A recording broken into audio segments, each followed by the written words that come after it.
Assalamualaikum warahmatullahi wabarakatuh.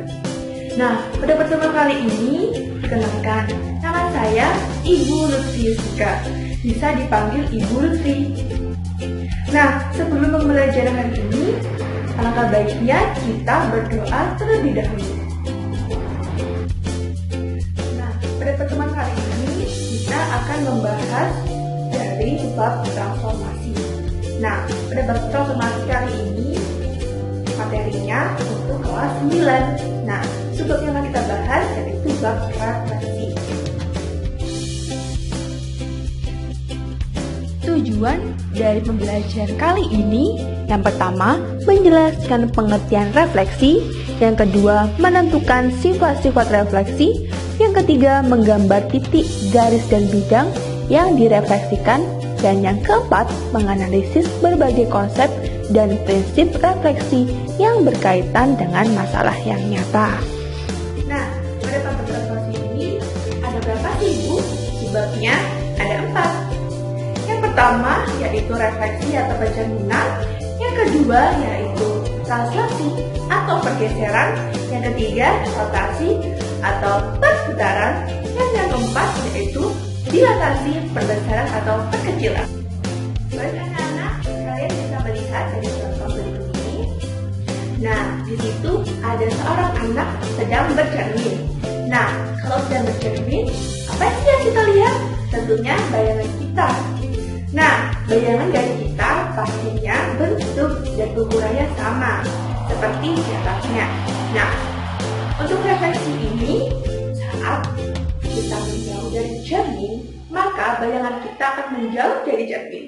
Sedangkan saat kita mendekat terhadap cermin, maka bayangan kita terhadap cermin akan mendekat. Begitu sebaliknya. Nah, anak-anak, pada pemateri kali ini, banyak kan contoh-contoh refleksi atau pencerminan dari bab transformasi ini. Refleksi atau pencerminan merupakan suatu jenis transformasi yang memindahkan setiap titik pada suatu bidang dengan menggunakan sifat bayangan ke cermin dari titik yang dipindahkan. Nah, dari sifat-sifat refleksi, di sini kita memiliki 4 sifat. Yang pertama, jarak titik benda ke cermin sama dengan jarak bayangan benda ke cermin. Yang kedua, garis yang menghubungkan titik dengan bayangannya selalu tegak lurus dengan cermin. Dan yang ketiga, setiap garis dan bayangannya selalu sama panjang. Dan yang terakhir, bayangan suatu benda selalu kongruen. Nah, pada bab transformasi ini kita akan membahas subbab refleksi. Nah, total dari refleksi yang akan kita bahas sebenarnya ada 7. Tapi yang akan kita bahas ada 3 refleksi. Nah, yang pertama di sini ada refleksi terhadap sumbu X, yang kedua ada refleksi terhadap sumbu Y, yang ketiga ada refleksi terhadap titik pusat O 0,0, yang keempat ada refleksi terhadap garis Y sama dengan X, yang kelima refleksi terhadap garis Y sama dengan negatif X, dan yang keenam refleksi terhadap garis Y X sama dengan H, dan yang terakhir refleksi terhadap garis Y sama dengan K. Nah, di sini kita memiliki refleksi terhadap sumbu X pada koordinat X, Y yang akan dicerminkan terhadap sumbu X, maka hasil pencerminannya itu berada di koordinat X, negatif Y. Nah, ini sebagai rumus yang akan kita peroleh dari refleksi terhadap sumbu X. Nah, di sini saya memiliki satu contoh soal, yaitu kita memiliki titik Q yang berada di koordinat 2,3 yang akan direfleksikan terhadap sumbu X, maka hasil dari Q aksennya atau hasil pencerminannya itu 2,-3. Karena di sini pencerminannya tinggal hasilnya Q-nya akan positif. Kita cerminkan sesuai dengan rumusnya X, negatif Y, langsung kita masukkan menjadi 2,-3. Bisa kita tulis dengan gambar atau titik di sini, di samping kiri kita melihat ada titik Q yang berada di koordinat 2,3 yang akan dicerminkan terhadap sumbu X. Sumbu X di sini saya tandai dengan garis warna hijau. Nah, di sini merupakan sumbu X yang akan dicerminkan terhadap yang akan memberikan bayangan terhadap X, yaitu Q aksen. Q aksennya. Q aksen ini berada di koordinat 2,-3. Nah, kita bisa membuktikan agar bisa sesuai dengan sifat-sifat pencerminan, yaitu kongruen atau sama panjang. Nah, kita bisa lihat dari sini Q akan berjarak sama dengan Q aksen. Nah, kita hitung dari cermin ke bendanya, yaitu jaraknya 1, 2, 3. Dan di sini Q aksen memiliki jarak 3 satuan dari cermin, begitu juga dengan Q aksen. Q aksen berjarak 3 satuan dari cermin, 1, 2, dan 3. Selanjutnya di sini kita membahas refleksi terhadap sumbu Y. Nah, di sini kita memiliki titik atau koordinat x, y yang akan dicerminkan terhadap sumbu Y, maka hasil pencerminan itu menjadi negatif x, y. Nah, di sini kita langsung contoh soal. Yang pertama, kita memiliki titik H. Nah, titik H ini berada di koordinat 2,2 yang akan kita cerminkan terhadap sumbu Y. Maka hasil pencerminannya itu aksennya negatif 2,2 sesuai dengan rumus yang sudah ada ya. Kita bisa buktikan dari gambar yang ada di sebelah kiri. Nah, di sini ya kita memiliki titik H yang berada di koordinat 2,2. Kita tulis titik H.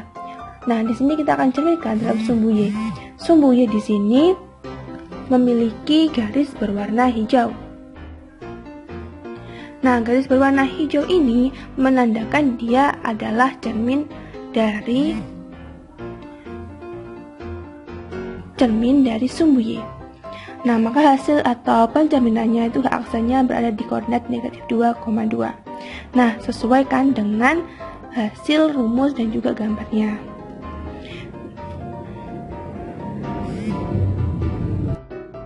Lanjut yang ketiga, kita masuk pada refleksi terhadap titik pusat O 0,0.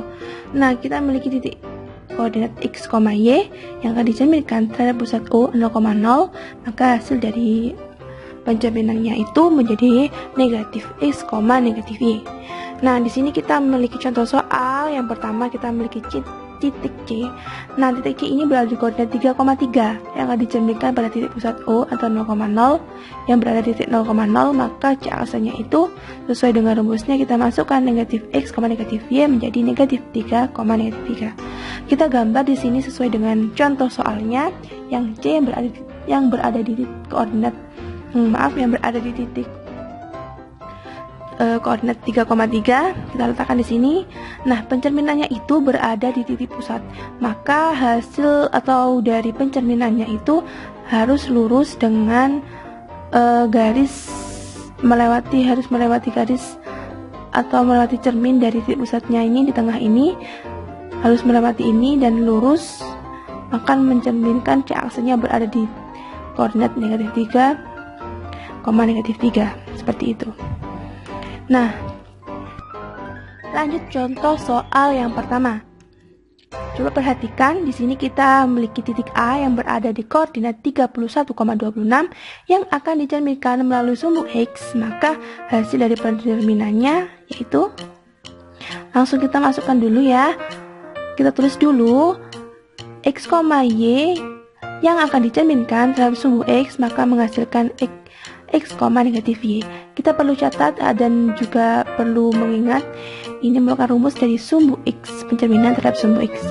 Langsung kita masukkan ya. Di sini kita memiliki titik A yang berada di koordinat 31,26 yang akan dicerminkan terhadap sumbu X, maka sesuai dengan rumusnya hasil A aksennya itu 31,26.